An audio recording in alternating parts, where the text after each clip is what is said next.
Welcome to Mapping the College Audition, a podcast where we explore the landscape of the college theater world and try to demystify this daunting audition process. I'm your host, Charlie Murphy, director of MTCA, Musical Theater College Auditions. And today we have a jacked, but for yourself, not the aesthetics of it, show lined up for you. Sam Leicht is a friend of our intrepid producer, Meghan, and newer to me personally. Yes, I went to school with Sam at Baldwin Wallace University, and he was a year ahead of me at school. And I'm so excited to have him on the podcast today and share his wonderful heart and soul with the rest of our listeners. And still a year ahead of you in life, I would assume. I guess so. I feel like once we how- get older, like time is just like oblivion. Right. It's like Joey on Friends when he's like, if I'm 20 and she's 40, when I'm 40, she's going to be 80, right? It's just like, anyway, that's an old reference. Well, God, I'm such a millennial in this episode specifically. But I do know that reference. I do know Friends references. But all you young listeners out there, get ready for some references that will go right over your head. Yes, we certainly talk a lot about our generational gaps with me and Sam, but we're also really excited to have him on because of his insight into the fitness/physical wellness world. So both will talk a lot about that, and I'm excited about Sam's youth. We are trying to have diversity in every sense of the word on the pod, and I'm conscious that more of our successful guests have been in their late 30s, 40s, some of them in their 50s, where a lot of our listeners are maybe in their teens and young 20s, or the parents of a teen and young 20-year-old. So I'm just going to say we're going to commit to having more young people on the pod, along with, of course, older voices, just to share all the perspectives. So I hope you'll hear some of these things a little differently coming from someone who's only a few years out of school, a little closer to your experience, depending who you are listening to this pod. That might be helpful to you. Today on the pod, we get into Sam's college process, and his 5 schools that he auditioned for. Thank God 5 is better than 2, but still we're trying to get it up a little bit. We talk about his path, the idea of was he ready for school at 18 or ready for this kind of conservatory education. We talk about the pressure to be perfect. We talk about being motivated to learn by your own passions versus the obligation to learn. We talk about the idea of what it is to be behind the table and understanding some of the finances of arts administration and how that enhances your love for performing. We talk a lot about Sam's fitness business and trying to find that workout for your own health to sort of amplify your own health. We talk about maybe if you haven't been doing it, moving slowly as you begin fitness. And Sam recommends some group fitness classes. And then we talk about the idea of Gen Z and how they're able to accept change maybe a little bit more than we old folks do. But before we get to that, Meghan, happy Christmas. Merry Christmas, Charlie. How are you celebrating this holiday? So I'm surrounded by all my family in New Jersey at the moment in the present, past, future type of situation we're doing. Yes, our favorites. Our family normally does like a fake Christmas, a belated Christmas, because my brother now has children, so they do the whole Christmas at home Santa's gifts opening. So we do that as a whole family belatedly, but it's normally me and my sisters on Christmas morning with my parents, which is very exciting. I used to be like such a brat about it, being like, everyone else had a Christmas, like a true Christmas, until they were this years old. Like, I'm a lot younger than all my siblings. So I used to make them feel very guilty about it. But now I'm a lot more considerate with their own children. Very mature now. She's very mature now. Very mature at 26, at 15, not so much. And what about you, Charlie? What are you doing this year for Christmas, New Year's celebrations? Very similar. I am your brother in this scenario where with a baby, like having a child makes you like an instant celebrity in your family. So like everyone just like they want a bite of that chunky Christmas thigh. They just want it. But we're definitely doing some traveling. We're going to Illinois with Elizabeth's family. So anyone who's coming into New York City this week to see Elizabeth and Jagged Little Pill, sorry, she's taking the week off. We're going to Illinois, and then we're going to Maryland to be with my dad's family, and they're all doing that, Meghan. They're all doing the we'll just celebrate Christmas on the 27th, which is very common for our family. We often do a lot of that switching. But I am resolving, Meghan, to rest during this holiday season as much as possible. So it's something I try to do during these, especially this week or these 2 weeks, as we really hit the Christmas and New Year period. But I do feel like this year more than ever, a little bit of that rest, reprieve, relighting of the candle is needed. And so I wish it to you and to all of our listeners also to relight your holiday fires, whatever holidays you're celebrating. I hope you can find some rest during this time. It's been a crazy 2 years, you know? It is. And listeners, I think Charlie is really telling me to clear his schedule for those 2 weeks, and it's a reminder to me as an assistant to don't schedule anything. So noted. But yes, I totally agree. It's just what if I just only give you passive aggressive notes through the podcast? Only lie through the podcast. I'm trying to tell you things. I don't think that would be a productive work relationship, but we could try. I don't disagree.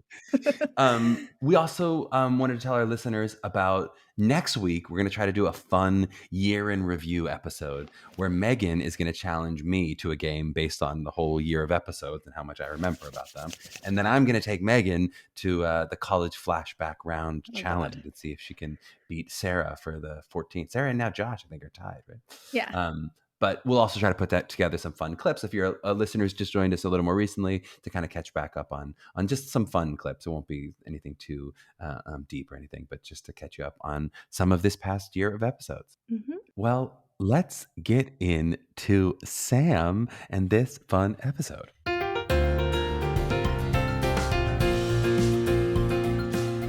Well, we are so excited to have Sam Leicht on the pod today. Sam has a BM in music theater from the Baldwin Wallace University, Meghan's alma mater as well. We're really thrilled to have Sam on because he is our youngest guest to date. So, of course, still very early in his career. To me, he looks like he's like 13. But theoretically, he's a few years out of school. He's already into his career. And already, look what he's done. He's already been in the Broadway and the national tour of The Lightning Thief. He's done regional theater at places like Argyle Theater, Timberlake Playhouse, Playhouse Square, Great Lakes Theater. He was just in a film called Last Ferry. Sam also has worked behind the table as a production assistant on Miss Saigon and The Lion King on Broadway. He's been an assistant director at a Gunquit Playhouse. And he is principally here because he is the founder and CEO of Pridefit, which is like an online fitness thing that we'll get into. I'll let Sam talk about it. And he's also the creator of Pod Workouts. So a fellow podcast host.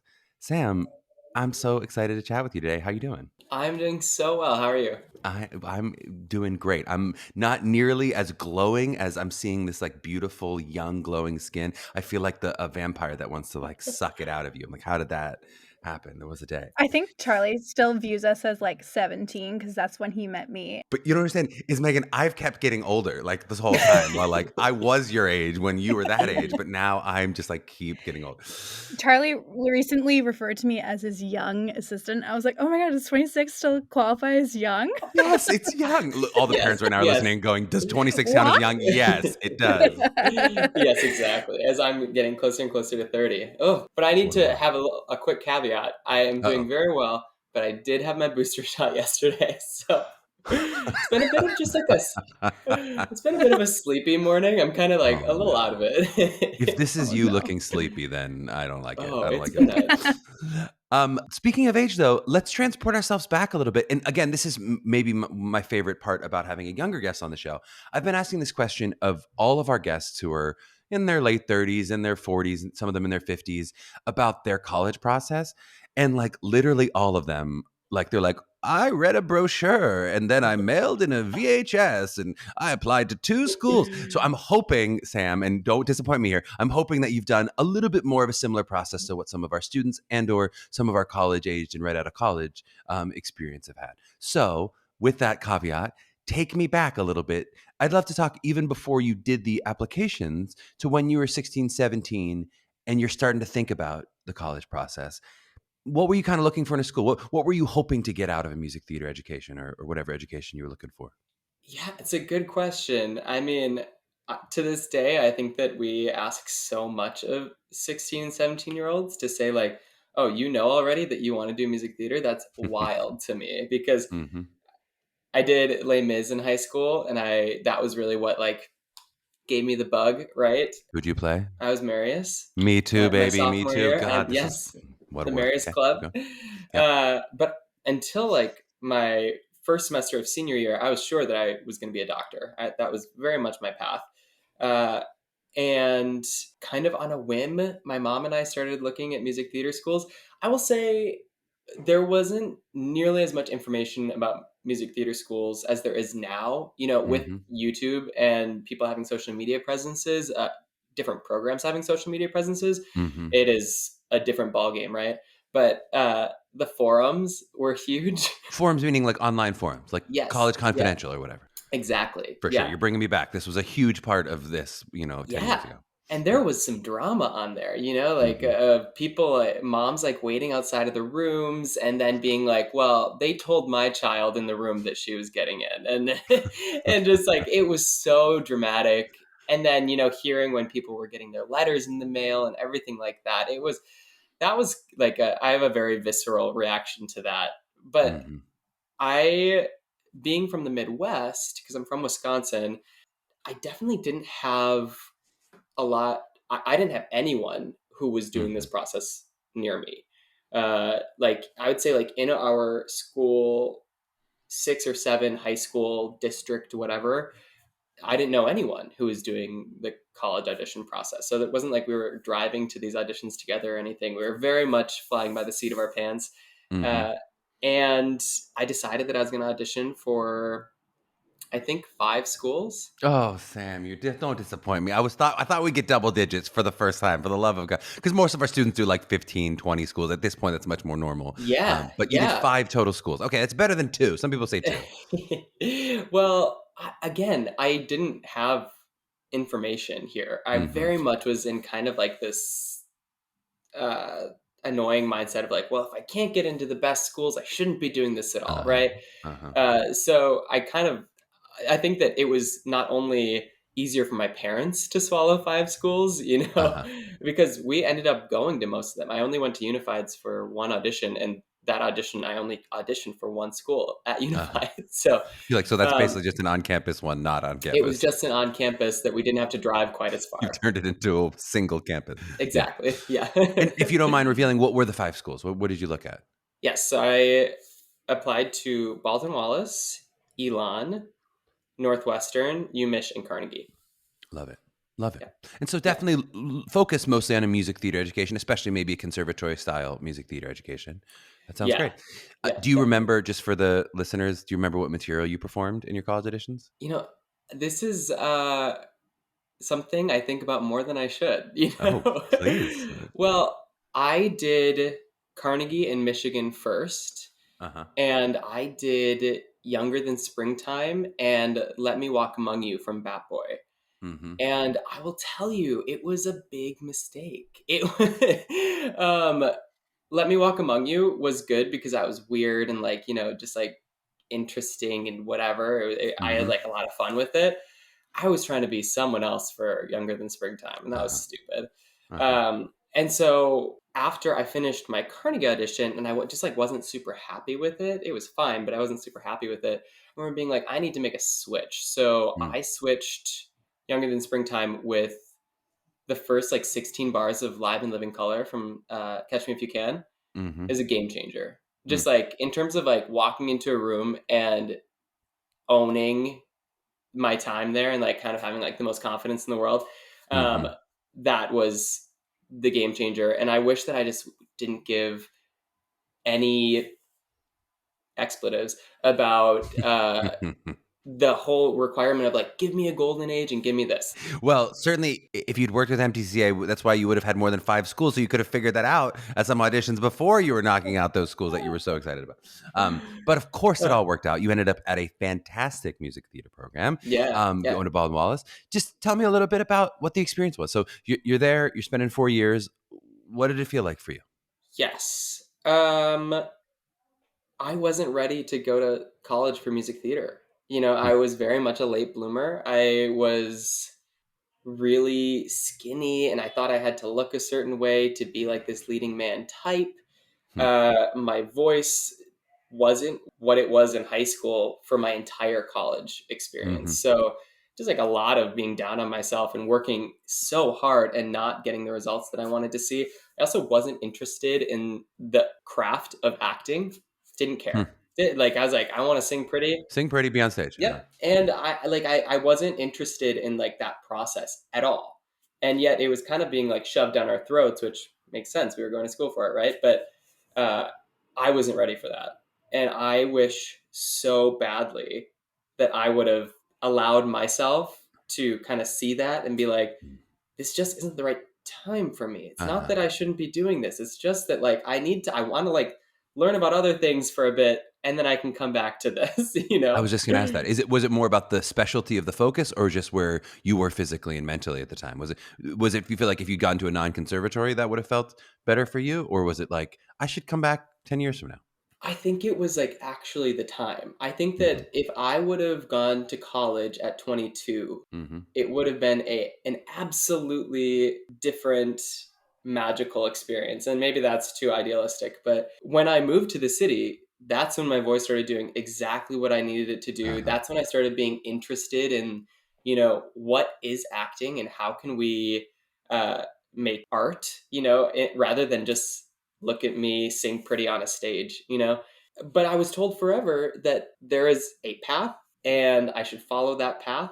And that if I wanted to kind of make my own path, I wouldn't be successful. And that was what I was Oh, God. terrified Well, we about. don't like hearing that. I know. We create our own maps on mapping the College Audition. We But create our own maps. But certainly, it is such an interesting thing of like, because the American collegiate system often sends people off to college 18, 19, 20, 21, we sort of just assume like that's the time you have to do it.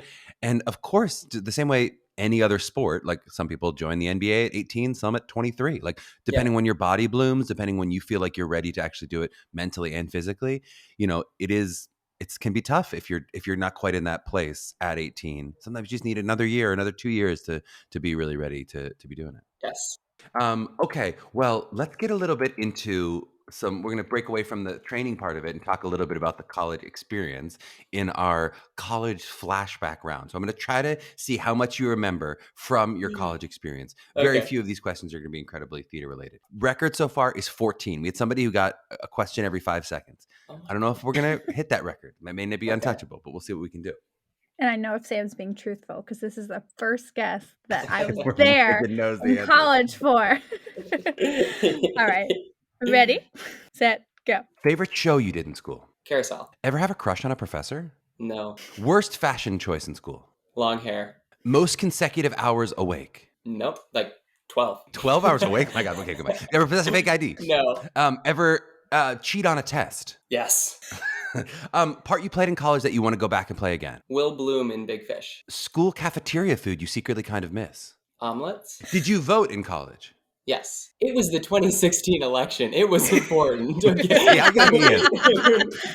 What was on Broadway then that you were dying to be in?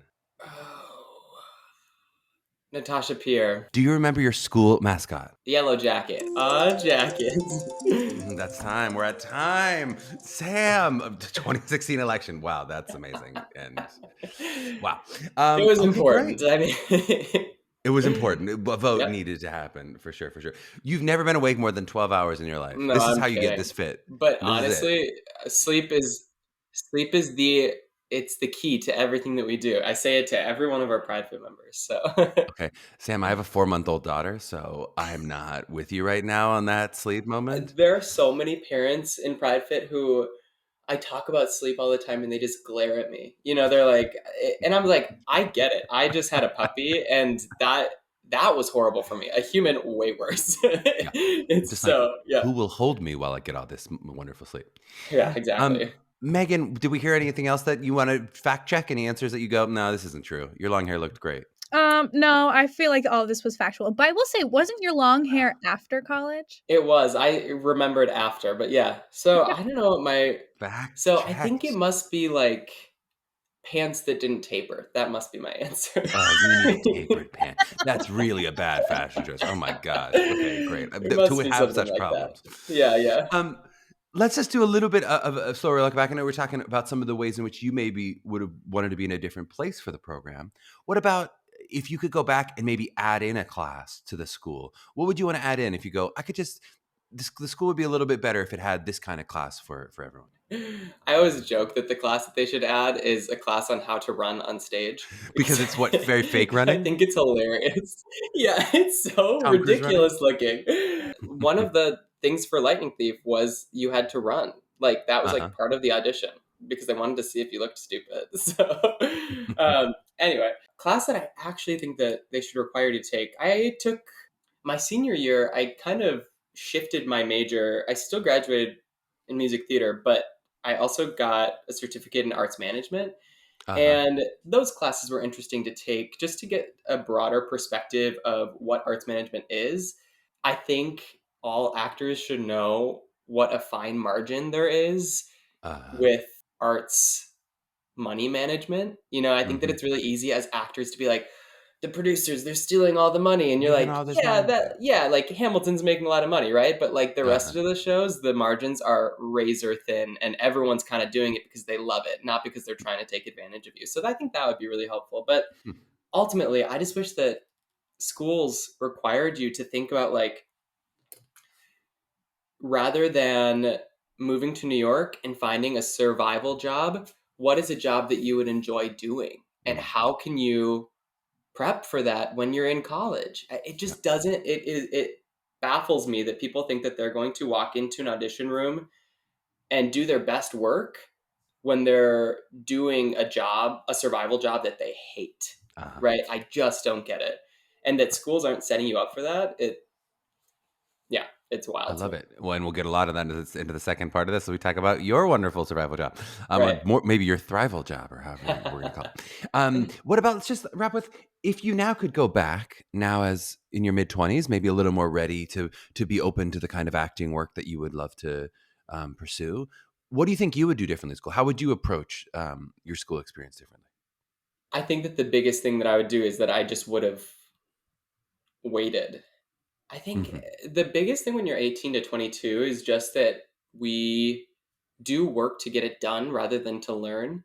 And there's like a big shift when you're like 24 to 26 where you're like, oh yeah, I'm not going to do that anymore. I'm not going to waste my time. I don't care about the 4-year degree. I am ready to do the real learning. Hmm. And that is what, I mean, it makes me want to go back to school all the time right now. Yeah. If school wasn't so dang expensive, I absolutely would be getting my master's in like 3 things right now, Yeah. but because I want to learn, but it was expected of me really early and I wasn't ready for that.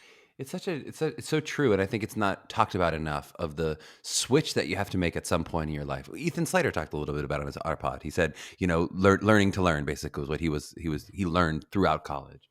Yeah. But like in high school, we're forced to be there. I mean, we legally have to go and like Yeah. sit in the classes, and nobody's like, not nobody, but few people are like, I'm so excited to learn AP Bio or whatever. Yeah. At least I wasn't.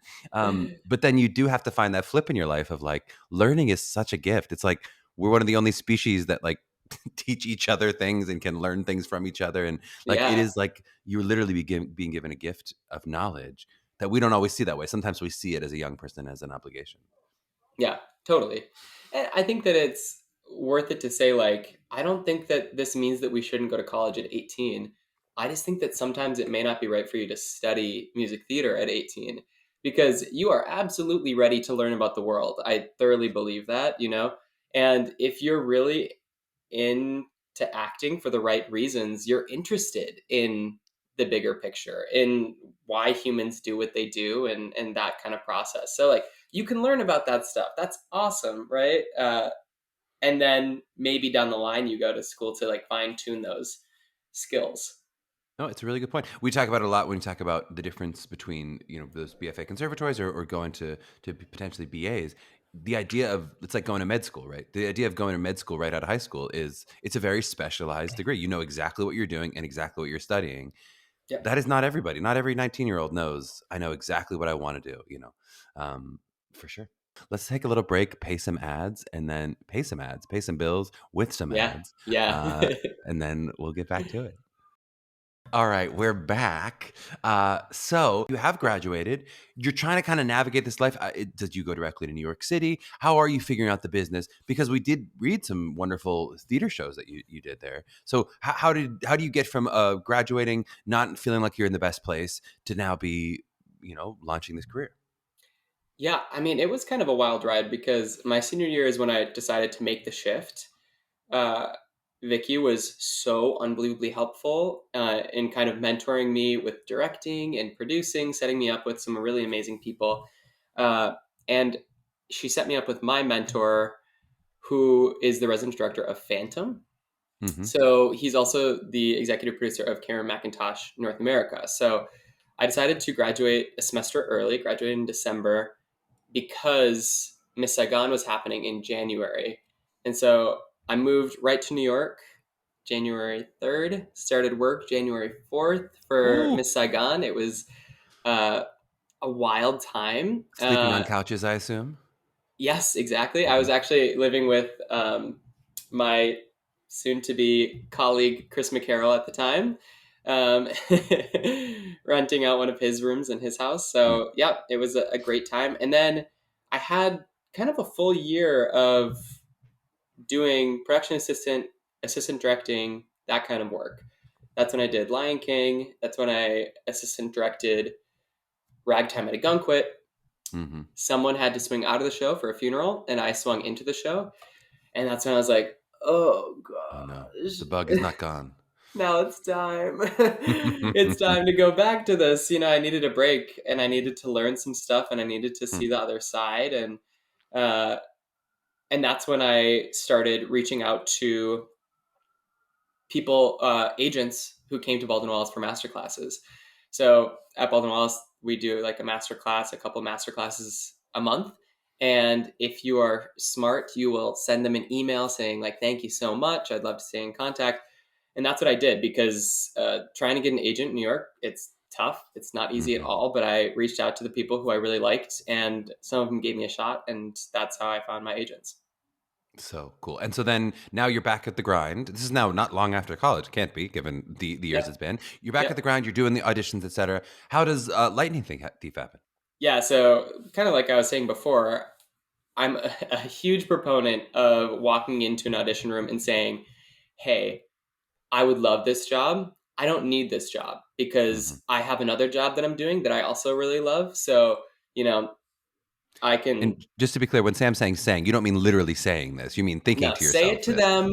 They want to hear it. It's like, hey, I don't really want your job. They'll be like, okay, next. Thanks. You know what? I think there's some reverse psychology there. Some people might be really into it. I don't know. I also like to joke that some casting directors and directors love to cast people who really don't want the job. So. Yeah, no, that is true. You always do your best auditions when you're like, all right, I guess I'll just walk in here and do this. Exactly. No pressure. Right. Yeah. But I don't think you're literally supposed to tell people, I don't want this job. Let's just be No, I will say I've never really done that. I've never actually done that. but psychically walking into the room and saying, I don't need this. I got something else. I love my other job. Yeah, great. Yeah, and when I first moved to the city, I had a really great group of workout buddies who encouraged me to become a CrossFit coach, do personal training. And I absolutely loved that. And it was very much workout buddies who kind of taught me how to work out for the right reasons. There was no kind of, I'm working out to look a certain way. It was all about seeing what our bodies could do and feeling good, and being in a really supportive and uplifting community. And so I started my personal training business, and that was great. It was like a great, lots of learning time of my life. And that is when I booked Lightning Thief. I very much thought to myself, like, do I want to take this? My personal training business is going really well. Do I want to go on tour right now? It involves leaving New York City, right? So you're going to probably lose a lot of this business. Yeah. Yes. And I am so unbelievably happy that I did do it. It was a phenomenal experience touring with Lightning Thief and then randomly getting the call that we were going to Broadway. And then when I came back, I just started it right back up because I was like, I can do both. And I'm happier when I'm doing both. So, that is what took us to 2020 when the pandemic happened. I will say I did see your opening night because Liz and I are both friends with Rob Rokiki, MTCA's own. And you were fantastic in the show. You just have to trust me, listeners, if you didn't see it. Sam was great. Thank you. Let's talk a little bit about this fitness business. So at this time, was it already Pridefit when it's personal coaching, or is this now a transition into? So tell me, so now you're personal training, and now you're going to turn it into a more holistic business. Yeah. So it was Lightning Health to start, kind of a play on my last name. And trying to ride that Lightning Thief momentum. I got it. Lightning Health, Lightning Thief. Lightning Health was before Lightning Thief, I will say. Sure. So who's the real Lightning Thief? Right, exactly. I'm the Lightning Thief. When the pandemic hit, my partner and I moved to Wisconsin, where I'm from, and I was doing all the programming for both of us. And I was like, I'm enjoying doing Zoom personal training sessions, but we can make this a little bit different. We can like change the business model a little bit. So uh, we made it an online fitness program, and the way that it works is that everyone in the program is doing the same workout each day. It's kind of a workout of the day.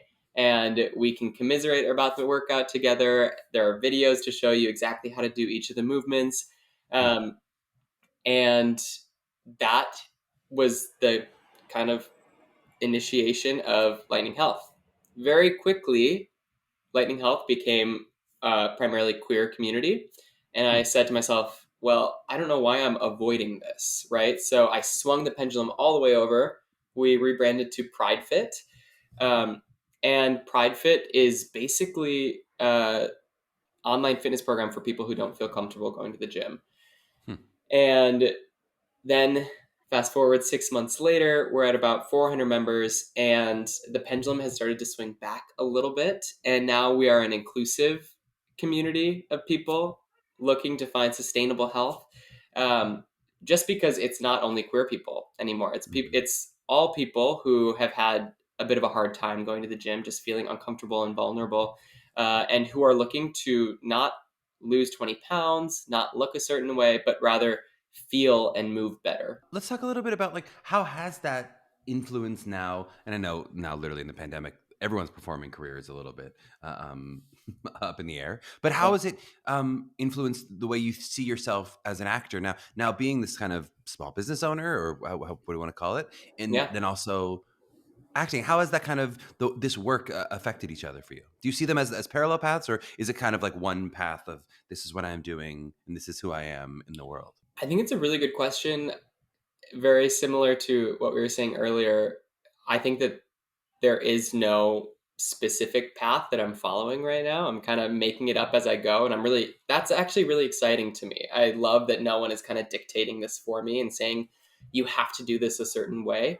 Uh, I don't know exactly what that's going to look like. I know that the two inform each other really well, and I love that. I love that, with my fitness business, I'm on camera all the time. I'm it may not be like scripted works right now, but I'm practicing and practicing. That's absolutely a part of it, just being comfortable.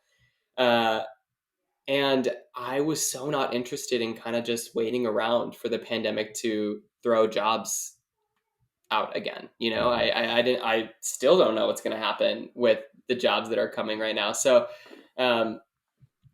I really don't know what the path is, right? But I'm just kind of thinking about like, take opportunities that are open to you, keep on working hard, um, and yeah, be open. Do you ever feel like they are in conflict with each other? I mean, I'm not saying necessarily even career wise. I actually kind of mean like at Carnegie Mellon, there was always this like fear.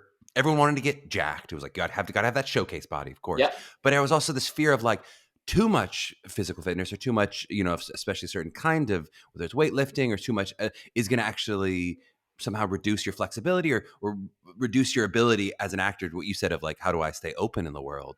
Like, Yeah. do you ever fear of like too much, like, God, I'm crossfitting all the time means I'm like not also then like sensitively in my artist mode or whatever. Did those two things feel in conflict to you at all?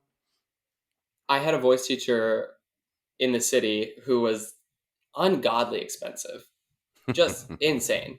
Just say the name. If you're going to say the name, No, just say the no, no, name. no. And they said that I wasn't allowed to do CrossFit anymore. I wasn't allowed to lift weights anymore. I could only go to Bikram yoga. Uh-huh. And I said, I don't remember if I actually said this to him or if I just have voiced it other ways. But I said, your job is to help me do both. Like that is why I'm paying you so much money. It's not to tell me not, because also one doesn't exist without the other. Like we have to take care of our bodies, and that's going to look different from everyone. And I'm so glad that this whole Broadway body shit is getting away, right? But we all have to move our bodies and take care of ourselves.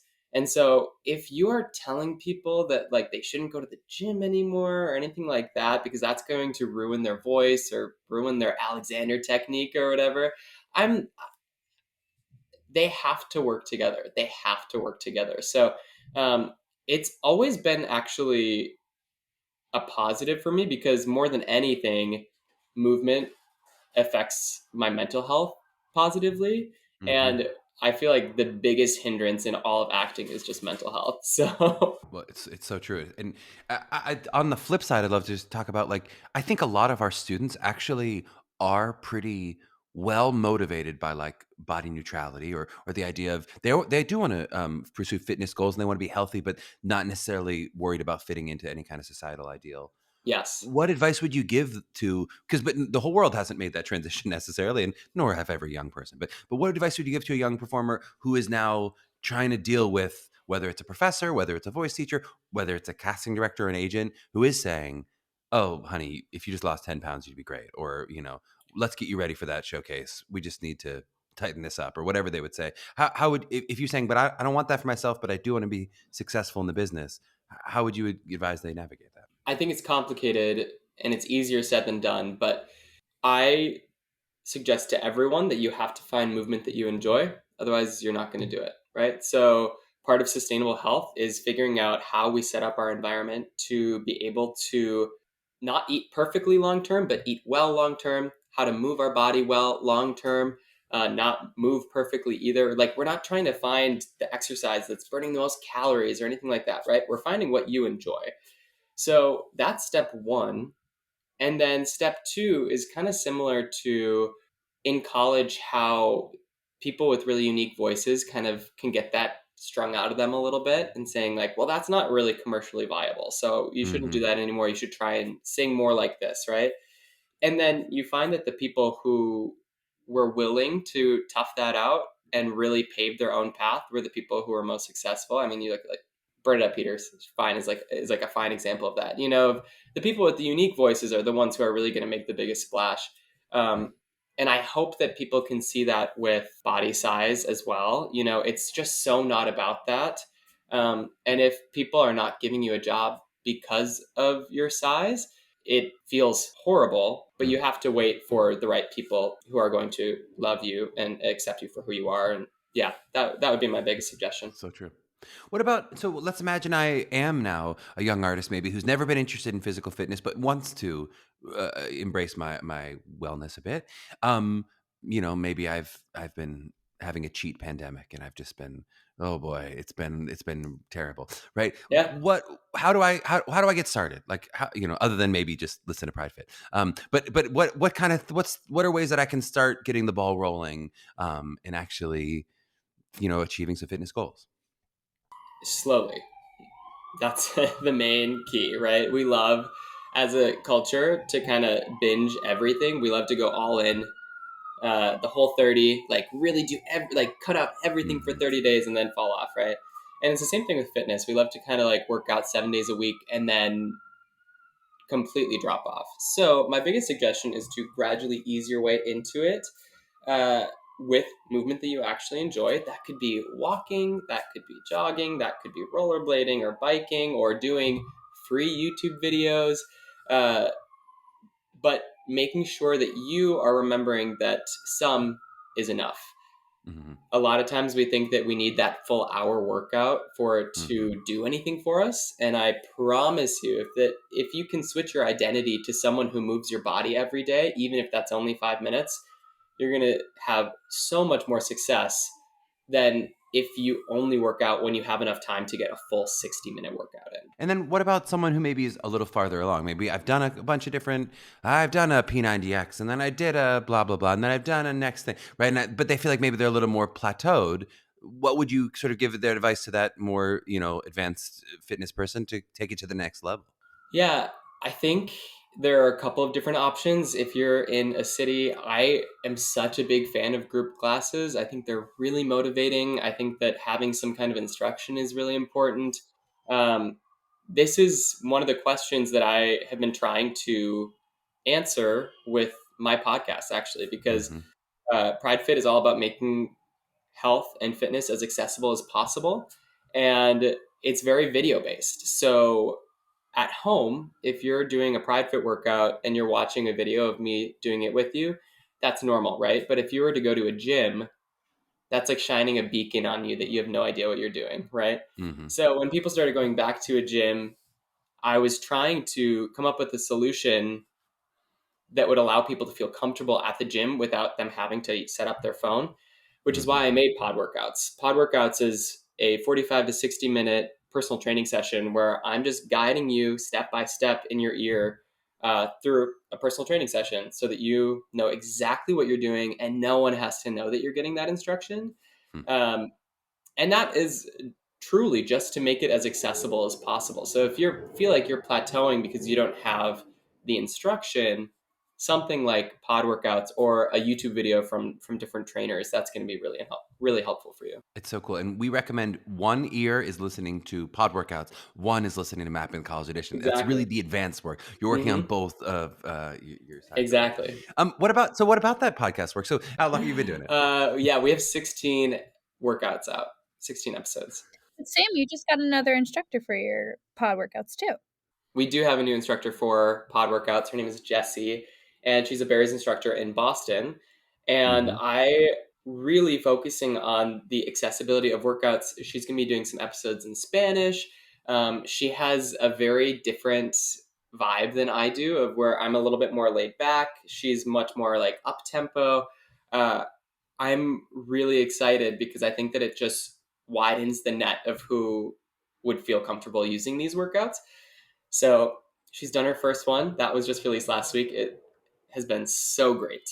So cool. So you don't believe for musical theater that you need a golden age and a contemporary, but you do believe in an up-tempo and a ballad for your fitness instructors. That's what you're telling me. It can be an up-tempo and a ballad. I just don't think it needs to be golden age. I'd love to just wrap with, especially because you have this wonderful social media presence, which I discovered in researching this pod. I would just love interested in like, how does the performance that is social media, because of course it is, a performance, how do you feel like that affects your potential other artistic pursuits, or just, or I guess your human self too?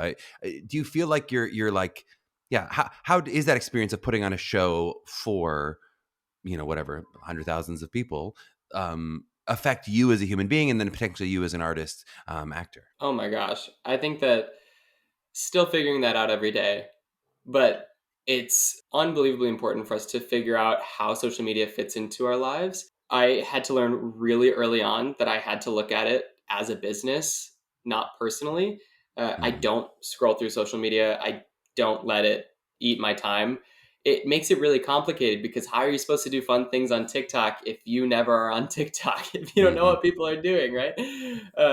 But I think social media can be a really phenomenal way of spreading information. And, so many people who are plateauing, going back to your last question, will save my workouts for them to do at the gym, right?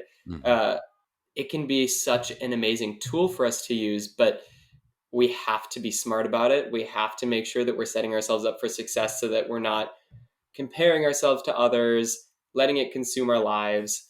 As much as it inspires us sometimes, it definitely can make us slam on the brakes as well. So we just need to be smart about it for sure. What about for yourself? Like, do you ever fear the success in one path potentially? Not that necessarily you have to stay rigidly to the idea of I'm only an actor, but do you ever feel like the success of this business is actually going to be pulling away from acting pursuits? I guess that's something I would always fear. And I remember being told like, hey, don't fall too much in love with your side job, or that's what you'll do, right? Because acting is so hard. Do you ever feel that like, oh my gosh, all this success in this area is actually making it harder to then go to that audition or do that other thing? I think people love to make you choose.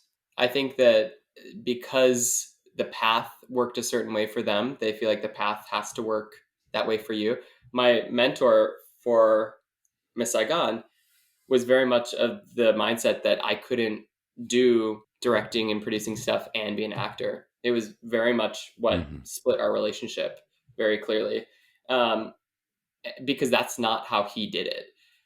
And I think that if your representation is saying to you, no, we're not interested in you having these other pursuits. And if they can't see that your other pursuits are going to positively influence their pursuits, you have to get other representation. Because absolutely, if you are working your ass off on social media, if you're working your ass off in another business, that translates to working your ass off in theater as well.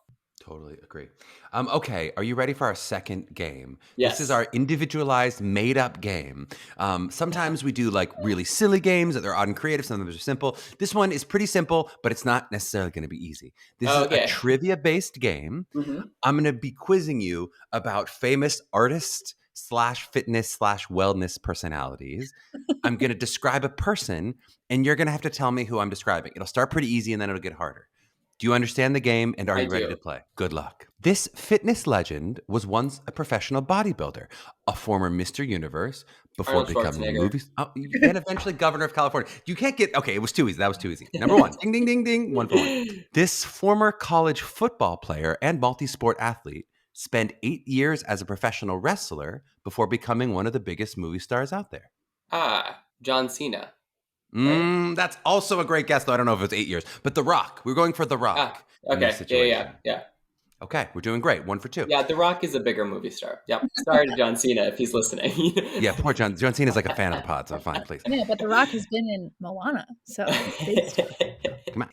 This actress and health spokesperson appeared in Three's Company, as well as the generationally unfair reference for you, Step by Step, one of my favorites. She also became a spokeswoman for the Thigh Master and an old school fitness influencer. Oh, Sam, you look so young. The only one you look so young as you look at me. Is it Jane Fonda? No, it is not Jane Fonda. That's a great guess. It is Suzanne Summers. Suzanne Summers is who we're looking for. I wouldn't have gotten that one. Step by step, day by day. Anyway, this actor turned personal trainer started out doing improv and commercials, and later created the P90X series, which Meghan laughed at me for bringing up, though. P90X is still relevant. Such an old reference. How dare you? I used to do P90X. It's fine. Do we know the answer? I always get these two guys mixed up. It's not Shaun T, right? Shaun T is also P90X, but later. She's the other beach body. Shaun T is Insanity. Yeah. I love Shaun T. I'm trying to remember this guy's name. Crunchy Frog. Everyone loves Crunchy Frog. Crunchy Frog, for sure. Don't get jacked up about the numbers. Don't get jacked up about the numbers. Tony Horton is his name. Tony Horton. I didn't remember it myself. I had to look it up. I was like, who is that? What's his name? Yeah, okay. This actress appeared in the movies Almost Famous and How to Lose a Guy in 10 Days. She also co-founded the fitness brand Fabletics and is currently working on a movie called How to Lose 10 Pounds in 10 Days. It has to be, is it Kate Upton? Ooh, so close. Do we give half credit? Can we give half credit for Kate? It's Kate Hudson. Kate Hudson is the right name for that. Also, I had no idea that she was the co-founder of Fabletics. Wild. It's wild times. Yeah. That's what I was asking Elizabeth about people, and she was like, you should do Kate Hudson for Fabletics. I was like, oh, great. Okay. Good. This actress / activist and fashion model is a Tony nominee and 7-time Academy Award nominee and 2-time winner. She's appeared in films like On Golden Pond and Fun with Dick and Jane. Again, these are much too old for you. She also started her own eponymous workout video series, which became the highest selling VHS of all time. Is this Jane Fonda? That's Jane Fonda. There she is. Good. I almost want to clue you, but I was like, I'm not going to help. No, that's one. That one's Jane Fonda. I would have been so upset if you wouldn't have sent Jane Fonda because, when people ask me like, whose career do you want? I was like, yeah, Jane Fonda, 100%. I have her book right there. Like, she is my inspiration. You can guess her for all the rest of the answers. Okay, great. Okay, we're going to turn to Broadway. So those were sort of the movie star, very famous people. Good, I should be better at this. We'll see. Okay, this former Broadway dancer and rockette most recently appeared on Dancing with the Stars and as a co-host of the daytime talk show, The Talk. She launched a digital fitness brand in 2020, like you, and tragically and notably lost her husband in the COVID pandemic. Yes. Amanda Kloots. Amanda Kloots is correct.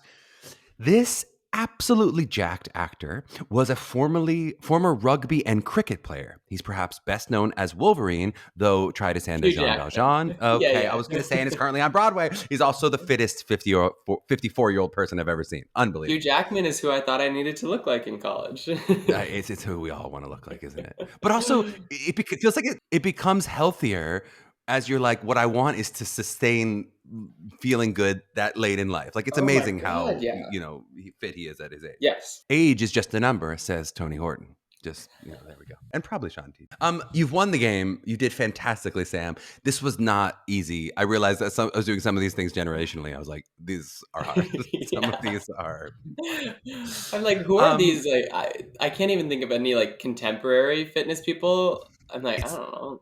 I know. I was trying to look it up. I mean, it's really Instagram is everything now. Like, I Yeah, kept coming up with Instagram models. I'm like, I've never heard of these people, so I can't put on that. Jillian Michaels. Kayla, I sent it. Sure. I need the Peloton instructors. Oh yeah, So yeah, But I don't have a Peloton yet, guys. yeah. Maybe after Exactly. today. Okay, let's just wrap up with a couple. We're talking a little bit about generations, kind of jokingly, but especially, as a young person or younger person coming on the pod, I just love to talk a little bit about just the business as a whole and kind of what you feel like. If I'm going to say your generation, and maybe even if the sense that you have of the generation younger, which is going to be a lot of our listeners, what do you feel like they know about the world and they know about the business that maybe older generations, let's say people older than me, because I'm in the middle, of course, don't? Like, where is the place where you go, actually, I think my generation really understands this, and it wouldn't mind if some older people kind of were clued in? I I feel like the conversation keeps on coming up about Gen Z being so much better at accepting change.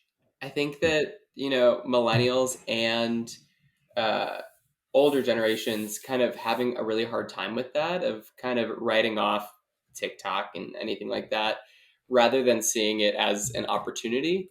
And I think that younger generations, I mean, it makes sense. I think that you are open minded when you're young, but especially right now, with having digital in their life their entire lives, they're really good at that. And I think that we need to take a leaf out of their book. Oh, that's so cool. You feel like because their life has kind of always been fluid, like it's changed so rapidly their entire life that change is the normal for them. 100%. Yep. That's And we need to very not be so rigid.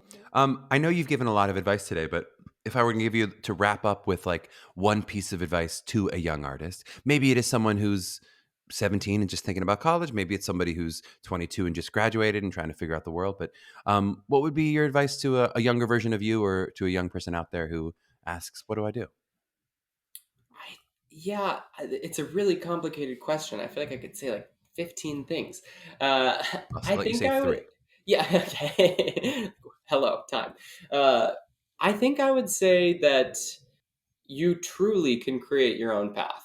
The fastest path should be the path not taken almost every single time. So I think, do what you need. And maybe that is going to school for music theater right away. Maybe it's not.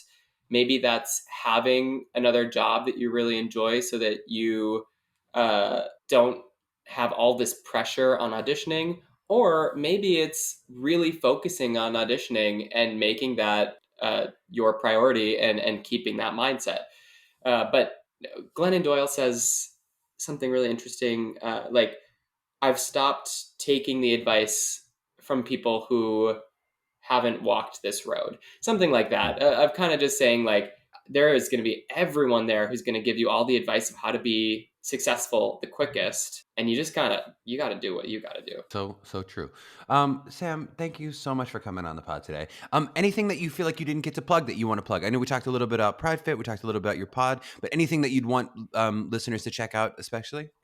No, Pod Workouts is completely free. So definitely check it out. It's on Apple Podcasts and Spotify. It's all about making the gym more accessible.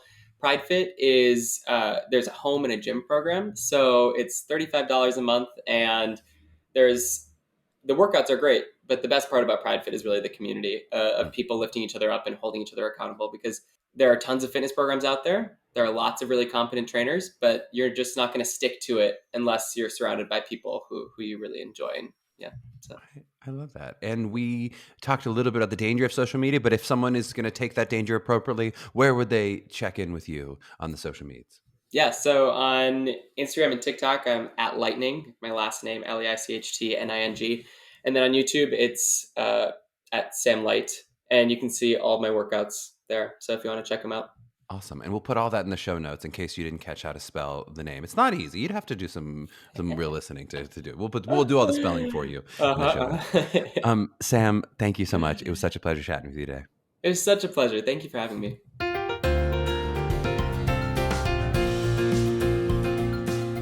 Wow. I hope you enjoyed listening to Sam as much as I did enjoy talking to him. I found him to be so warm and open while being smart and funny too. A really cool energy on the pod. I do just want to note that while I loved Sam's perspective on his college experience since it was authentic to him, but just like some of our other guests who maybe had less than ideal collegiate experiences, I just wouldn't want you to draw a negative conclusion about any specific college from that. Like Meghan Pachano talked about hers in terms of the cost benefit, right? Same here in terms of whether Sam was maybe ready to learn in this environment or not. I just wouldn't want you to draw the conclusion that this was either about Manhattan School of Music or Baldwin Wallace in these cases. It really is just one person's experience, and there's just a lot of luck in the draw in listening to one subjective experience about anything, certainly any school. If you pick randomly, you're going to find negative and positive experiences from any program, which, if we're going to get technical, I'm not going to say those are all going to be in equal proportion. I'm just really saying that a sample size of one or two people is too small to draw conclusions. So it's not that you couldn't, with enough sampling, actually draw a little bit of conclusion about a school. I just wouldn't want you to do that off of just one or two people. Okay, with my statistics rant over, I do just want to do a little bit of a deeper dive into something Sam said briefly in regards to physical fitness, which I think you can really expand into your entire artistic career and maybe even your life. He recommended this idea of moving slowly and especially emphasized that it didn't have to be all or nothing. And I think this is such good advice. And I just want to co-sponsor it and say it's something I personally struggle with a lot, especially those of us who are raised to be really good academic students, or maybe tend toward perfectionism, or maybe they have a little competitive side, might have that urge to either be the best or why bother? I'm either a dancer or who even cares, right? You may have even heard the phrase, anything worth doing is worth taking the time to do well, or some offshoot of that. And I remember a few years ago, for the first time, I heard a different phrase that really resonated with me, which is anything worth doing is worth doing badly. You have to think about that for a second, right? Because it sounds like that can't be true. It sounds like that's wrong, right? Why would I want to do something badly?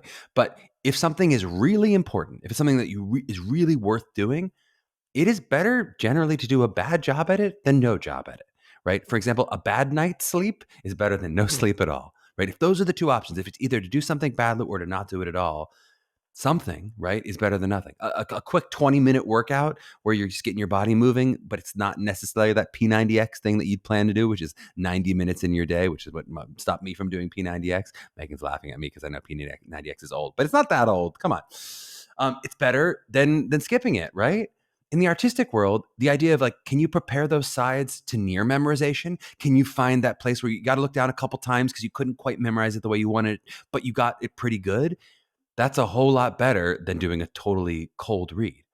Of course, in all of these examples, we all acknowledge it's better to do well than badly, right? You can hear Josh Segarra's voice shouting at me that nobody will be more prepared than him, right? That would be the ideal, is to be the most prepared and to do everything perfectly. But let's just recognize that's not always possible for everyone. And in those cases, whether it's about our physical fitness, whether it's about our nutrition, whether it's about our artistic career, a little bit of something is better than a whole lot of nothing. So if you can't in your life, like today, I couldn't take a full lunch break. I had a crazy day back to back to back. But can you take 5 minutes to breathe and not be on your phone and be divorced from technology? Would it be better to take an hour and meditate? Yes. But if you can't, can you give yourself those 5 minutes? If you don't have time to write your partner a lovely thank you note for the amazing thing that she does for you, can you maybe take the time and text them and just say that you love them, right?